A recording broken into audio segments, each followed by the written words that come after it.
Demonstration Nugget, Identity and Access Management. Hey everyone, Ben Finkel here, and in this nugget we're going to take a look at the Management Console for IAM, Identity and Access Management. We will talk about the difference between the root login page versus the user login page, and we'll actually create a user so that we can see that user login page. Then we'll briefly go over creating a group and attaching policies to that group so that our user that we create has some permissions to do some things, and we'll finish by granting full administrative access to that same group that we just created so that our user then has full admin access and we can use that user for the remainder of this demo. Here we are at aws.amazon.com. This is the URL, if you've been following along, that I have been using to sign into the Management Console throughout my nuggets so far in this series. And I simply log in here and then click the yellow Sign into Console button. But what this does, at least initially, is this brings up what we call the root login page. So here I can only log in as the root user for my AWS account. That is, in this case, ben.finkel@cbtnuggets.com. Key in the password and I'm logged in. Of course, we all know the principle of least privilege, and we know that it is a bad idea to be logging in and using the system as the root user for any number of different reasons. What we ought to be doing, and really the very first thing that I should have done, and I'm going to do it now, is I should have created a separate user that I can log into in the IAM service, in the Security and Identity section of the application. It's right down here on your dashboard under Security and Identity. It's the very first one, Identity and Access Management. Right off the bat, there's a couple of neat things that you should notice here. First off is the IAM user's sign-in link. That's right here at the top of the dashboard for IAM. And the sign-in link is important because this is what's going to get us a login page for IAM users for this particular AWS account. So whereas the Sign into Console button at aws.amazon.com launches the root credentials login page, we're going to need to use this page here in order to sign in to users on this account. And yeah, it's got a funky, unrecognizable number.signin.aws. If we click the Customize button right here, right to the right of it, I can give it an account alias. I'll call this, how about CBT Demo? Say yes, create. And now that IAM sign-in link you can see has changed to be cbtdemo.signin.aws.amazon. I'm going to copy that right to my clipboard right now. We're going to use it in a little bit. The other thing that you can see down here is the security status, and it lists some tasks, some things that Amazon recommends you complete, or some things that it recommends you can do some good security practice, such as delete the access keys for your root account. Notice that's already a green check mark. It already has done that for me. You should activate MFA on your root account, create individual IAM users, that's what we're going to do right now, use groups, and apply an IAM password policy. So if we look at our account settings right here on the left-hand side, that's where we can apply our password policy. And you see, you should recognize most of these things. One uppercase, one lowercase, one number. Yeah, I'm going to select all three of those because those are all good rules to have for our password policies. We can check or uncheck allow users to change their own password, so we most likely want to leave that checked. Self-service for password resets is another great security feature, so they don't have to work with a security administrator like me in order to get their passwords changed.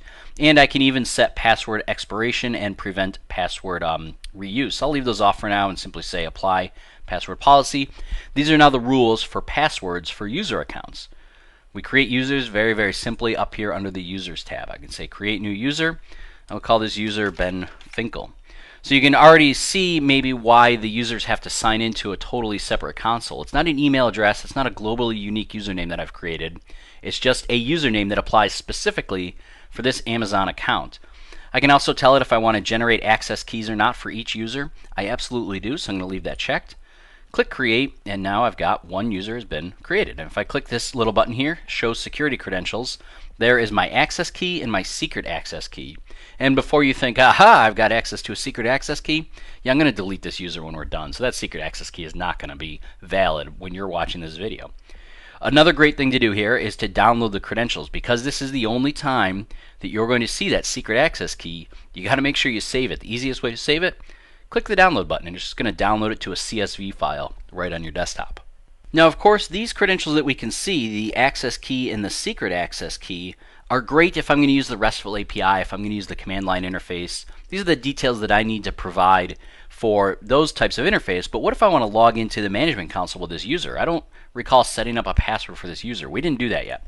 So I'm going to click Close, and now under my users I can see that I've got one user, and if I simply select them, it brings up the details panel for this user. First, notice the ARN up here. That's the Amazon resource name. every resource across all of Amazon Web Services has a unique Amazon resource name, whether it's an S3 bucket, an EC2 instance, or in this case, an IAM user.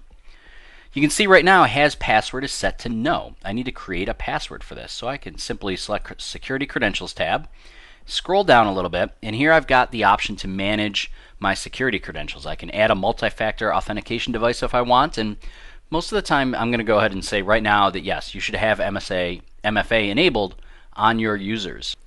With AWS rolling out SMS-based MFA so that you can simply have a text message sent to your user's mobile phone or mobile device, there's really almost no reason not to have it, and it adds an incredible amount of security and can really help prevent problems before they occur. Now for my sign-in credentials, my username is Ben Finkel, like we keyed in before. I'll select Manage Password. I can either auto-generate a password or assign a custom password, and if I want, I can create a custom password or an auto-generated one and say that the user has to create a new one at their next sign-in. I'm not going to go through that process. I think you can imagine how that works. I'm just going to create a password here for this account, and when I click Apply, what does it say? We have encountered the following errors. Password does not conform to the account password policy. Remember, I just set up password policies under my account settings. I just keyed in a password that didn't match those. It's not going to let me do that. So I'm going to key in a new password that should match those policies, upper and lower case and a number. Click Apply. Now I've got a password. I can log into this user account.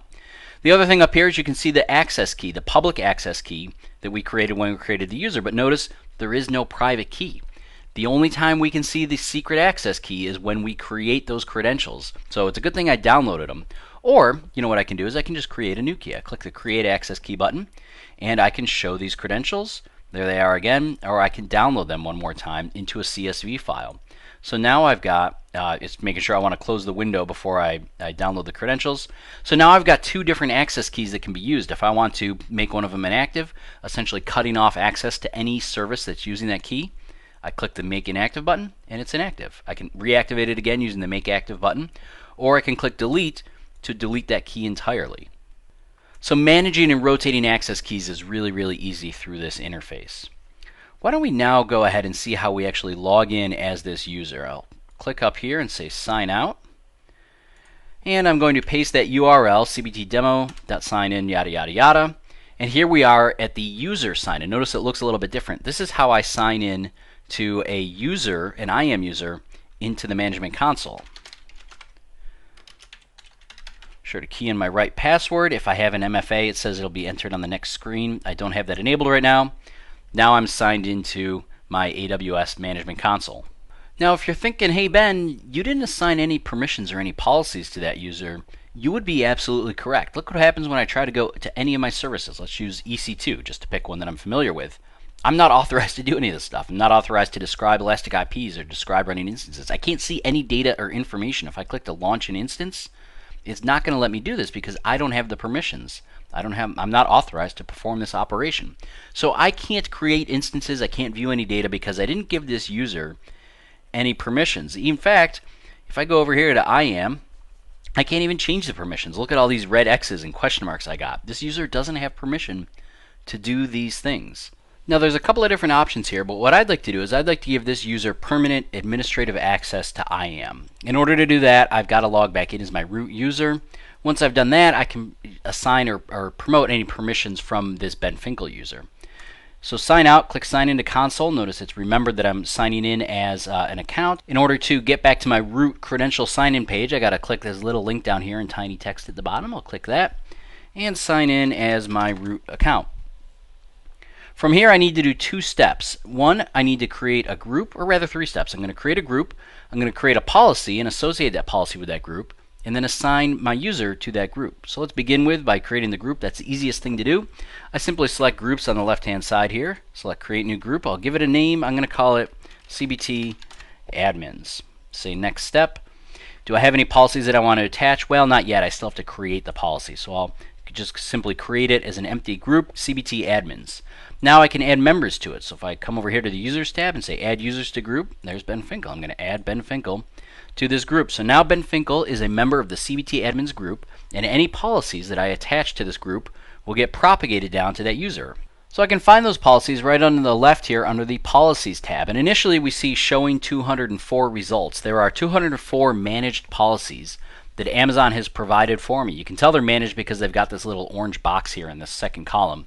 If I were to create my own custom policy, that space would be empty and I would know it was a custom managed policy. Well, you know what I'm thinking? I'm thinking IAM administration is a pretty common task, and if I search for IAM here in the filter box, yep, look at that, IAM full access. I bet that's exactly what I want. I can determine that if I simply click it and look at the policy document tab. And you know, I don't know the policy as well, but IAM, the resource all, effect allow, that sounds pretty good. That sounds like exactly what I want. The description even tells me it provides full access to IAM. Here under the attached entities tab is where I can attach an entity to it. I simply click attach, and I want to attach the CBT admins group. Of course, I could attach the user, but it's better practice to use the groups in order to do this. Attach the policy to that group. It's now been successfully attached, and in theory, I can log out, log back in as that user, and get access to IAM. So we will sign out. Go to our login page. It's CBT demo. Nope, it's going to make me click the button again. There we are.